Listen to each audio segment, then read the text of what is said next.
Hello and welcome to Inner Work for Greater Good. My name is Emily Eldridge. I am the founder of ChangeLight and the creator of the ChangeLight system, where I teach change makers how to do their inner work that accelerates their power to change the world. There are a lot of reasons why I do this work. I know sometimes I repeat myself on this, but I think it's really important to really emphasize the importance of inner work when it comes to making a difference in the world, especially since a lot of times us change makers, we think we can just charge out there and, fulfill our mission and try to make a difference. But what I've actually found in my work with change makers is that every time I've shared my work with audiences of change makers, and I've shared it all over the world, I always have change makers who come to me afterwards and they say, oh my gosh, I never realized how much I was struggling with X, Y, or Z, or oh my gosh, I have so much trauma from this situation in my life and I really need your help. And so that's where I realized, that a lot of people really are, it's one thing to have a vision and have an idea and have a mission and say, this is the purpose I'm here to serve. But it's another thing entirely to really feel that inner freedom and clarity and just feeling so unencumbered, and to let that drive that's coming through you to really truly empower you to make a difference without the insecurities and the inner blocks or the triggers or even the inner saboteurs. A lot of us have these inner saboteurs that get in the way. So no matter how strong our drive or our vision is, those inner saboteurs can really cause some problems and make it really hard to make a difference in the highest way possible. So that's what I'm all about. And also my ultimate mission is to, by teaching change makers inner work for greater good, is to accelerate the healing of humanity and our planet. Because as I often say, that really our issues when it comes to our planet or when it comes to societies is because we as human beings are wounded.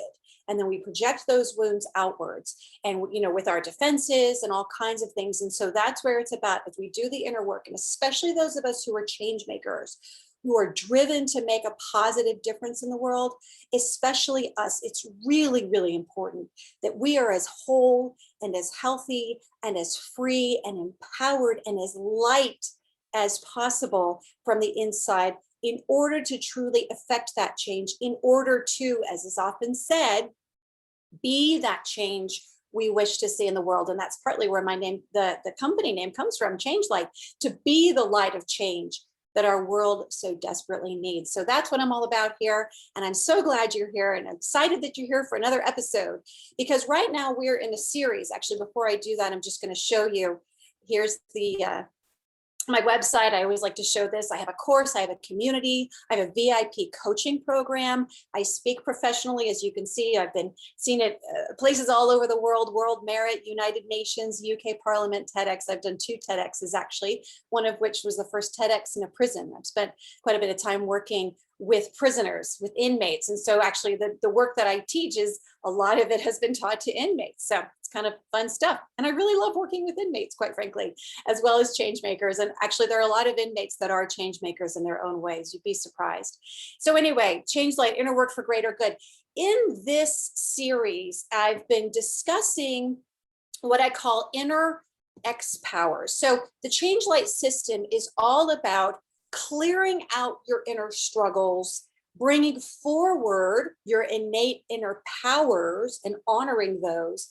And then as you do so, that's how we uncover this guiding star, which is the vision you have of you fully living your truth. And your truth is what we're after here.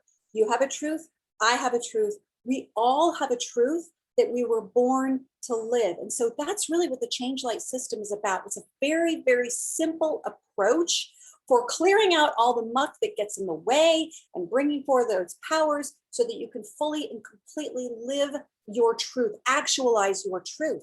And for those of us who are change makers, a big part of our truth is positively impacting the world. And we have different ways that we do it. So in this series, I'm covering the exPowers. So if you haven't seen the previous one, which was about your inner defenders, I highly recommend it. So I'm going defenders, controllers, and then woundeds, as we'll see. But the point is these exPowers are basically the parts of you. It's actually, I should explain, this is the name that I give. I made up this word, just so you know, in case you're like, I've never heard this word before. Well, of course you haven't heard this word because I made it up. So, and there are a bunch of reasons why, but the point is the exPowers are those parts of you that are stuck in chronic states of stress, reactivity, or pain. They are your subconscious, unhealed wounds and defenses. As I've said before, exPowers have a lot of other names for them. You know, you could call them inner blocks, wounds, triggers, blind spots. You know, some people call them inner demons. But basically, they are what's at the core of our, when we feel an inner struggle, or when we notice ourselves having a certain trigger, like a reaction. Maybe it's a certain reaction to certain types of people or specific people or in certain situations. Or, you know, maybe we, you know, maybe it could be a fear reaction, or it could be an aggressive reaction.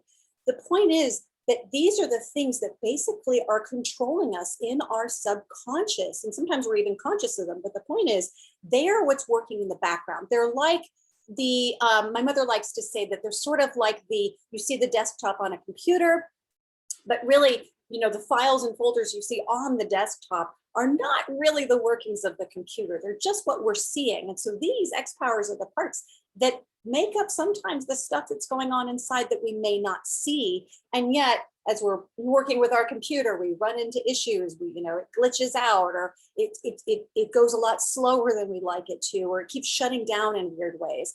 So, you know, to use that analogy, which I think is a pretty darn good analogy, if you think of us, you know, that we are sort of filled with these programs, and some of them are really positive and wonderful, and they support us in fulfilling our missions and making a difference in the world and showing up as we desire. But then some of them get in the way.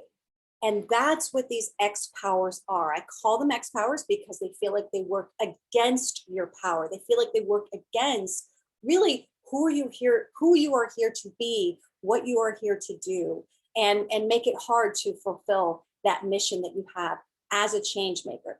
So, and also that cause you to react in certain ways that are not necessarily helpful or healthy in your journey to make a difference. So we've, in the last one, I talked about your inner defenders. So if you haven't seen that, go ahead and watch that, because defenders are really, actually all of the exPower types are really incredibly fascinating. But defenders, of course, you know, have their own unique traits and their own unique ways that they cause us to react, or that they react to situations. Next, we're going to inner controllers. This is the second type of exPower I want to talk about.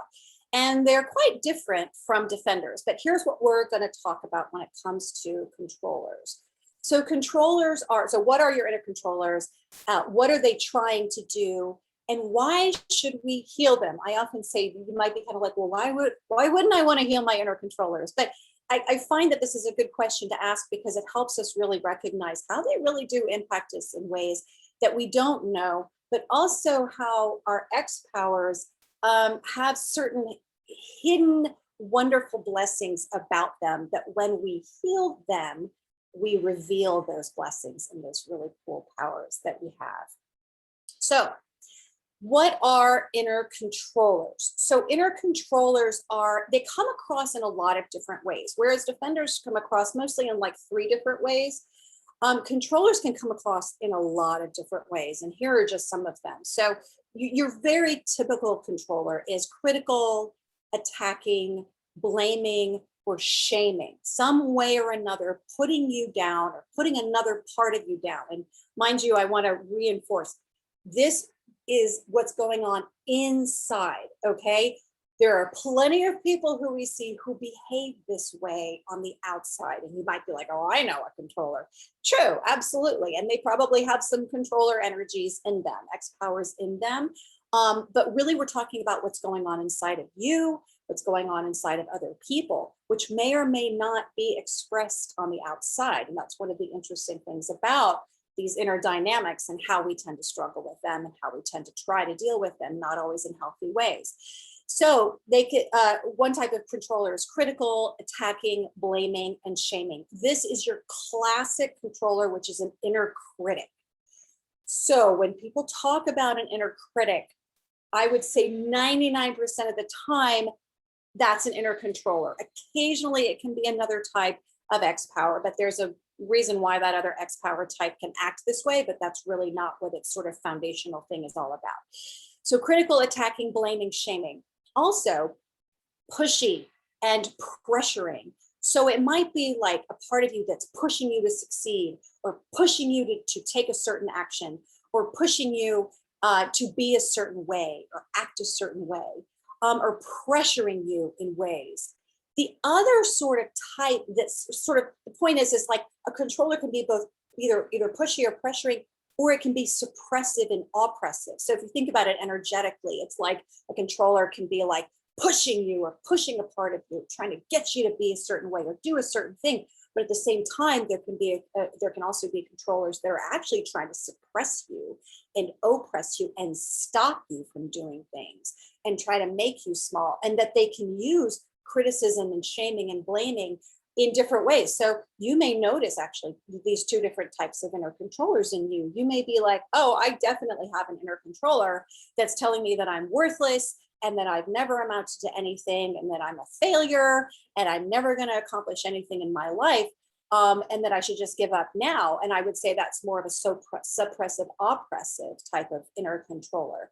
But then there can be the other type that's like, well, you better do this or else they're all going to make fun of you. Or, you remember you screwed up last time, so you better put everything into it this time. And so it can use that criticism or that shaming or that, negative, those negative messages to try to push you to do better. So those are sort of the different types of controllers right there. There can also be the controllers can also be very fear mongering, doubting, and undermining. And so it might be a type of inner controller that it may not be like, oh, you suck and you're terrible and you're fat and you're ugly and you're this and you're that, and just, like this barrage of criticism. It may be more sort of sinister and subtle, kind of under the surface, kind of like that controller is basically saying like, well, remember the last time you did that?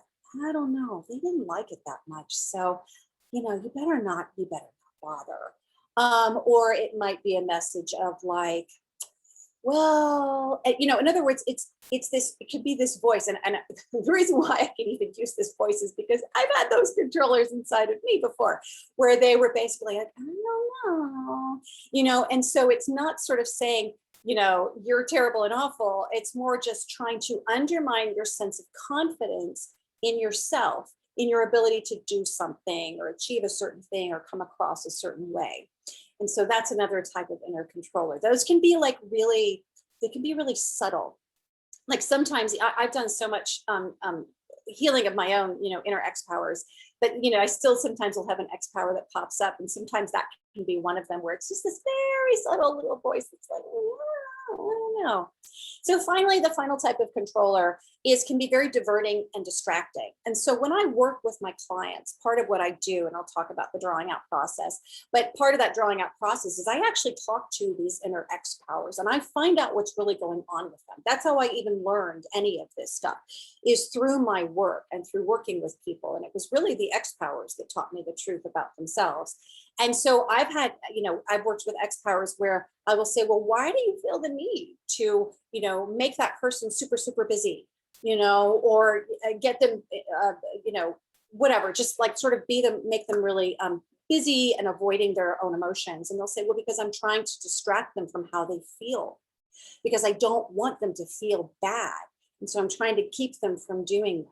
And so that's another way that a controller will try to control you, or even a part of you, to try to get you to stop feeling certain feelings because it associates those feelings with something bad, or with you screwing up, and it doesn't want you to screw up again. So it's like, well, we better not let her or him feel that way again, because then it might result in some bad things again, and then they'll get criticized by other people, which actually leads to, what is it that controllers are actually trying to do? This is where controllers and really exPowers in general are really fascinating, because on the surface, they show up a certain way. And, we may think, well, that controller or that inner critic is just, telling me that I'm horrible and I suck and I've failed at everything because it wants to hurt me, and because it hates me, and because, it wants me to fail at everything.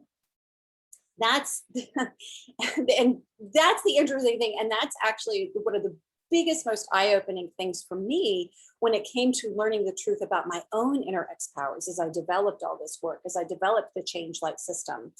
And I share a bit about that in one of my previous episodes, because this came out of my own work. And when I realized that actually these inner X powers that I was dealing with, that the way they were coming across on the surface was actually like that the reality below the surface of what they were actually trying to do was different. It was just like, oh my gosh. And oh, no wonder my fighting with them doesn't work, because, these X powers and controllers, we'll talk about this in just a second, are really just trying. They're actually, what they're doing is actually different from what they're trying to do. Like the impact they have on us is very different from what their intentions are. So that's something really important to remember about X powers, about our inner struggles and these blocks and triggers and wounds and all these things that we struggle with and that cause us to behave in ways that we may not be so happy about. But anyway, so what is it that controllers, as opposed to the other two types of X powers, what are they trying to do?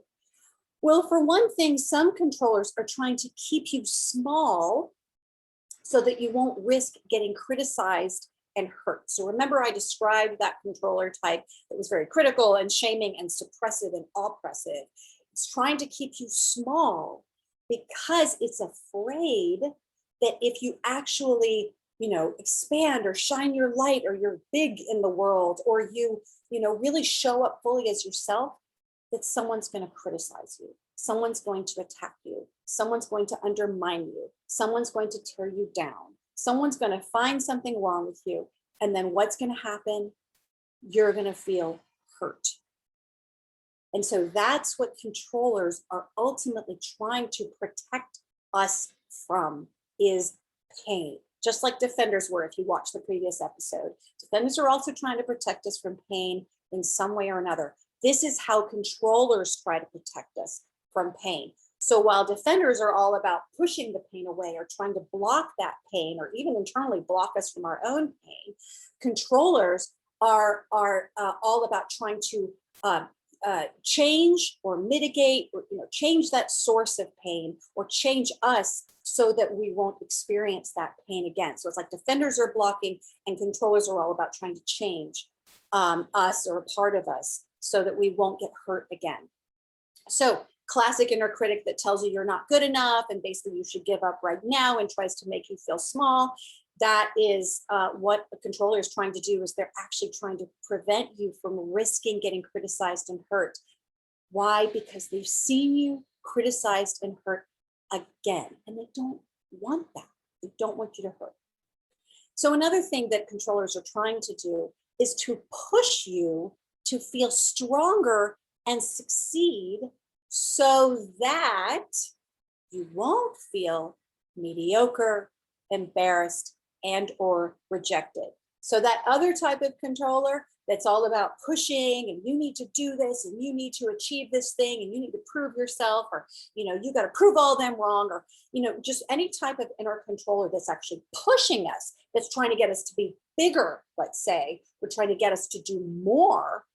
It's often because they've seen us experience those feelings of insecurity and weakness or failure. Maybe when we were, really, it's like when we're children, and maybe you're 5 years old and you had a test that you had to take. And, well, not the 5-year-olds usually take tests, but maybe there was something that happened in which you felt like you failed at something, or maybe a teacher made you feel bad. So you might have an inner controller that developed to try to keep you from feeling that way again, that pushed you to try to succeed, or pushed you to try to prove yourself to other people so that you wouldn't feel mediocre, embarrassed, or rejected. So that's how another type of controller, what it's often trying to do. And by the way, as I share all of these things, I hope you're sort of noticing these energies inside of you, and noticing these types of inner struggles that you have, or these types of voices that you might have in your head, or these, you might feel a pressures inside, or, just any sort of senses, be aware of anything in your body or in your heart and mind that relates to these things. So then finally, controllers, what they're ultimately trying to do, or what some of them are ultimately trying to do, is to give you a feeling of control in situations that make you feel out of control. So what do controllers want? Now, as I explained, the exPowers were all in the previous episode, the exPowers were all named according to their primary behaviors. So defenders are all about defending and putting up defenses and blocking.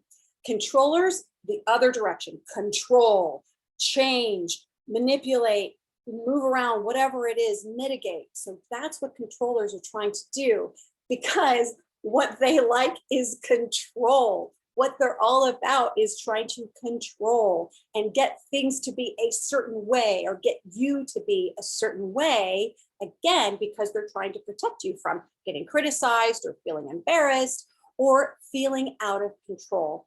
You know what comes to mind as I think about this? It's sort of like, and you see it as sometimes, like when someone, let's say you have a family member who's dying, and everybody deals with those situations differently. So you might have someone who, a member of the family who goes to that person who's dying and is there and comforts them and is really present with them emotionally and just accepts this is what's going on, you know, and is just wants that person's last few hours or days of their life to be, you know, for them to feel comforted and taken care of, and to really maximize their presence with that person who's dying. But then you also, in a lot of families, there will be that person who will suddenly try to go into trying to control everything, right? It's like, well, we've got to get this worked out, we've got to get that worked out, and let's make sure we've got this. And they, you know, or fluffing pillows, and it's all this, maybe this activity. And so that's what you see on the outside. So what might be happening on the inside, I say might only because external behaviors don't always directly correlate with internal behaviors, but probably in a situation like this, you've got that person has a very powerful inner controller who's causing them to feel like they need to control whatever they can control in a situation that is so completely out of their control. When someone is dying, whether it's because they've been sick or something happened, they had an accident, and there's a lot that we can't control. And so sometimes you'll have that person, and maybe you're that person, and I've been that person sometimes, where I'm like, well, here, just do this, or try this, or, well, I'm just going to take care of that. And a lot of times that's because that inner controller recognizes that you feel out of control, and it feels out of control. And so it's trying to give you a sense of control, because the feeling of being out of control is painful. Again, controllers, just like the defenders, are just trying to protect us from those feelings. From any of those, any feelings that are uncomfortable or painful, because they don't want us to hurt. And so that's oftentimes what this type of controller, that's one example of like when that type of controller will show up.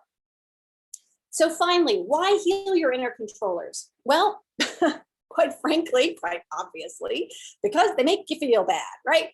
Because they make you feel criticized and unacceptable. So while controllers' intentions may be good, they're trying to protect us from these feelings, or they're trying to keep us from feeling mediocre or criticized or shamed or any of those things, the reality is that's how they make us feel.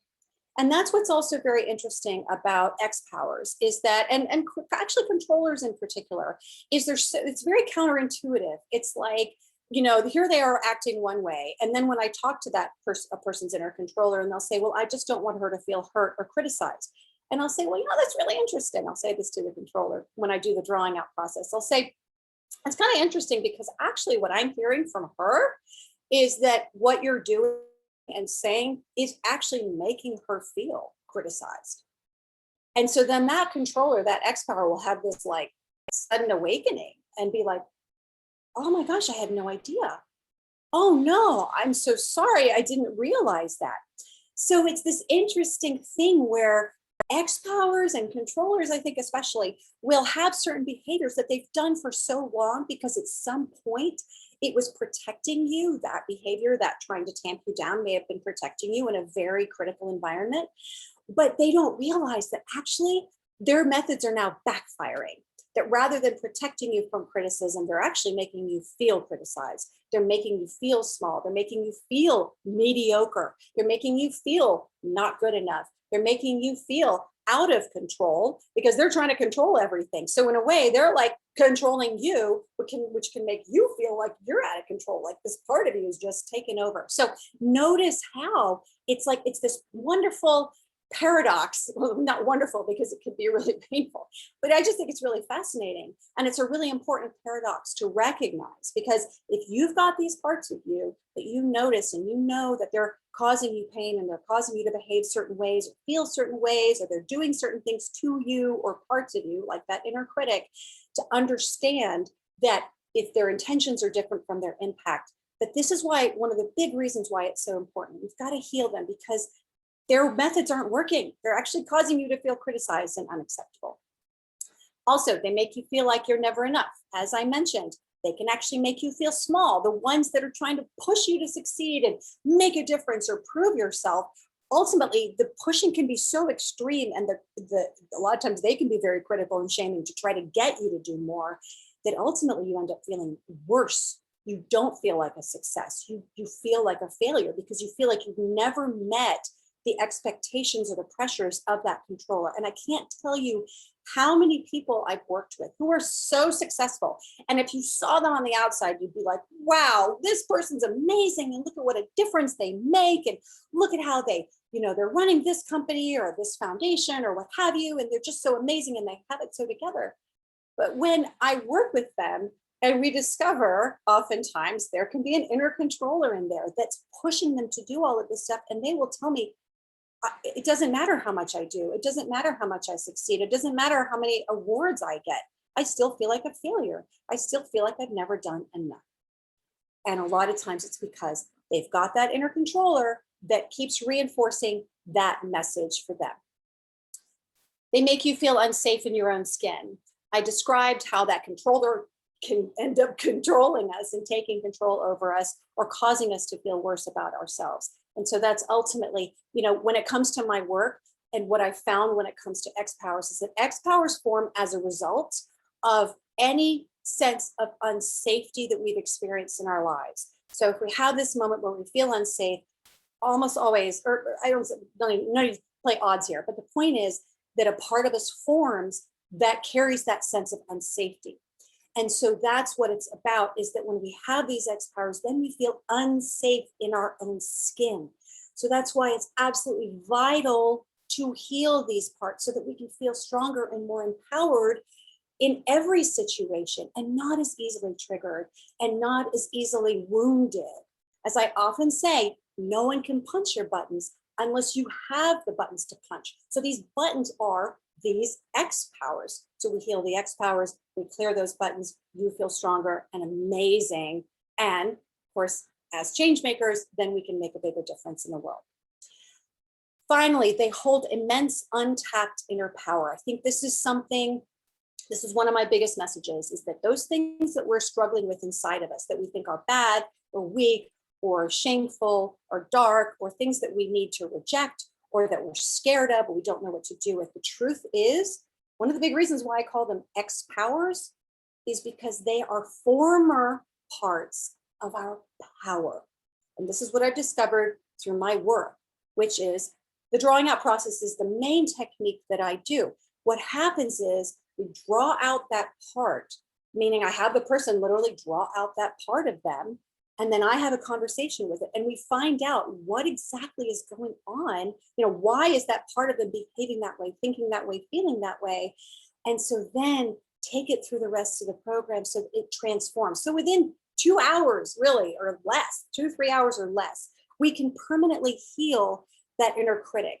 And that's a big reason I just want you to know. That's why I'm sharing all this information about these exPower types so that you can understand that, so it demystifies them. So you're like, oh, actually, why am I so scared of that inner critic? When really, if I know what it's really about, I know I can learn how to work with it. I cannot be so scared of it.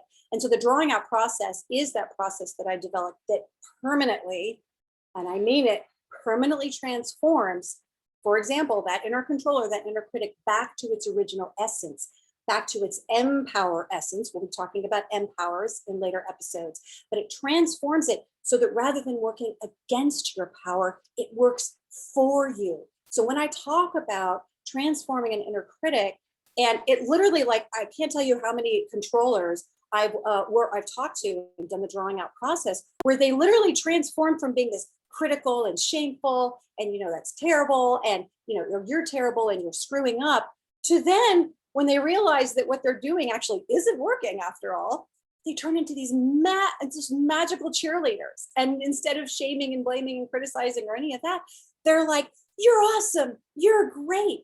And the client just feels amazing. And so that's what I mean, is that this power is then transformed back to what it originally was before it got distorted by those situations or people or experiences in your life that made those parts of you feel unsafe and feel like they needed to turn into controllers. So by drawing out your exPowers, you can more quickly and painlessly heal them. So really quickly, these are the parts of the sort of basics of the ChangeLight system that I'm going through. Obviously, I'm covering exPowers right now. Next, after this, we're going to be talking about your inner EmPowers, which is what those exPowers transform into. It's really, really great, cool stuff. And then your guiding star, that vision of who you are and who you're to be, so that you can actually see it. It's literally like there in front of you. It guides you to live and actualize your truth.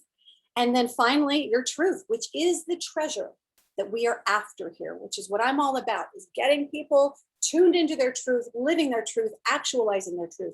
And especially with change makers, those of us who are driven to make a difference in the world. I want every single change maker on the planet to be so fully aligned and lit up with their truth. It's like they are just, we're accelerating the healing of our planet like nothing ever before. That's what I'm on. That's what I'm all about. That's what I want. So with that said, I just want to invite you, experience the ChangeLight system where you learn all about these. And then you also learn the drawing out processes, not just for exPowers, but also for EmPowers and your guiding star and your truth. And it's inside a safe and supportive community, so you're not alone as you're doing this work. Right now, I happen to be running a special because it's sort of a pre-launch thing. So go ahead and join us, please. We would love to have you. Let's accelerate your power to change the world. So with that, thank you so much for listening. I'm so happy to have you here for my show, Inner Work for Greater Good. And I hope that you are learning things, and I hope that this has been really enlightening for you. And I just love having you here. And I can't wait to share about inner woundeds, which are next. These are like the core exPowers that are underneath those controllers and defenders. So I look forward to sharing that with you. Mwah, I love you. Take care.